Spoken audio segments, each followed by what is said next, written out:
Morning children. In the last class we have seen the transport of water and minerals through xylem. Now in this class we are going to see the transport of sugar through phloem. So transport through phloem.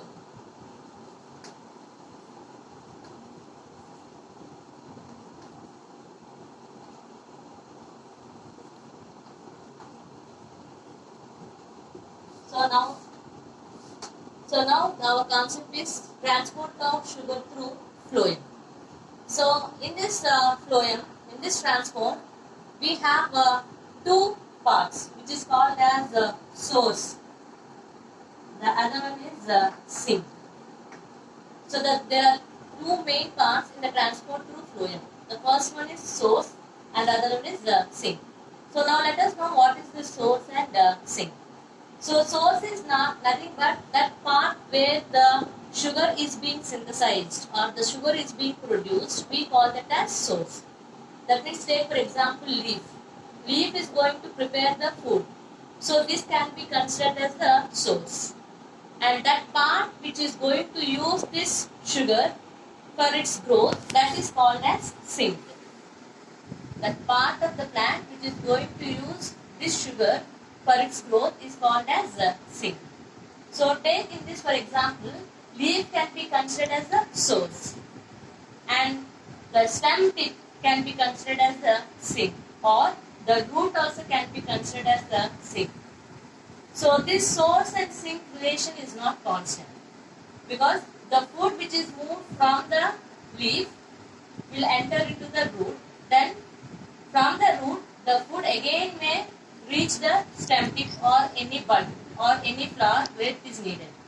Then the root is going to become the source and that part which is going to accept the sugar is going to become the sink. In this way, the source and the sink relationship is not constant. So at one time the source may become the sink, at some other time the sink may become the source once again. And in this also we can see the movement of sugar molecules or the movement of sugar from the leaves to the root. Again from the leaves the food may be carried to any other part of the plant.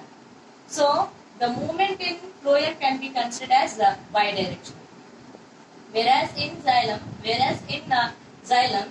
the phloem, the movement of water is unidirectional. That is from the roots to the various parts of the plant.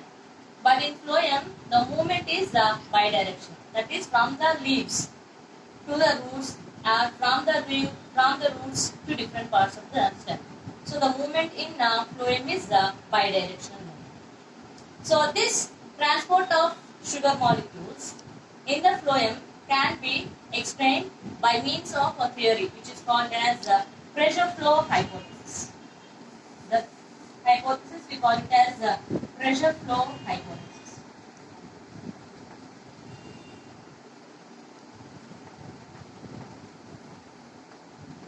Which was given by a scientist called as Munch. So this pressure flow hypothesis was explained by a scientist which is called as Munch. So in this pressure flow hypothesis, here we are going to see these leaves are going to prepare the food in the form of sugars. So the leaf can be considered as the source. And this sugar which is prepared in the leaf is going to change into sucrose, which is called as a disaccharide. So the sugar which is produced in the leaves will be converted into a disaccharide, which is called as sugars, which is called as sucrose. And now this sucrose will enter into the companion cells. It first will enter into the companion cells. So in the structure of the phloem tissue, we have certain cells associated with the sieve tubes. Those cells we call them as companion cells. So this cell we call it as the companion cell. So these sugar molecules will enter into the sieve tube through these companion cells. So when these sugar molecules enter into the companion cell, enter into the sieve tubes, then the concentration in the sieve tubes will get increased. As a result of which, the water which is present in the xylem, that is the xylem which is present adjacent to the phloem, the water which is present in the xylem will enter into the sieve tube. As a result of which a gradient is established.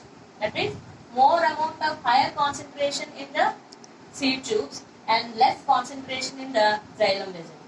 So the water will move from lower concentration to higher concentration. That is, from the xylem vessel into the sieve tubes. As a result of which much pressure is produced in the source. It produces much pressure, which is called as the osmotic pressure. So this osmotic pressure will move the sac, phloem sac, into the areas of lower pressure. Into the areas of lower pressure. For example, stem tip. This is the part where the food is required, or where it is at lower osmotic pressure. Then when it comes to the stem tip, then it is going to give out these sugar molecules. These sucrose molecules are transported into the stem tip by means of active process. By means of active process, the sucrose molecules which are present in the sieve tubes will be transported into the stem tip. So as a result of which the concentration in the sieve tube will be decreased. Then the water will move out of the phloem into the xylem vessels once again.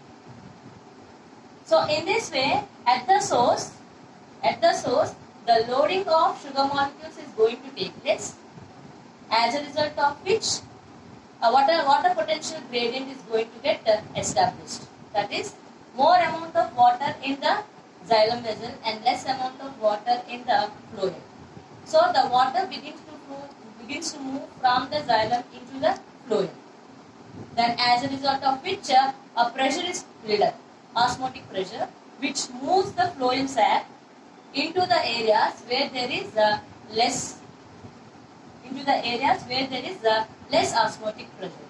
So in those areas, it is going to give back those solutes, those sugar molecules to the concerned parts, and thereby here the concentration is going to get reduced. So in this way, the water potential gradient is going to play an important role in the transport of these phloem sac from the source to the sink.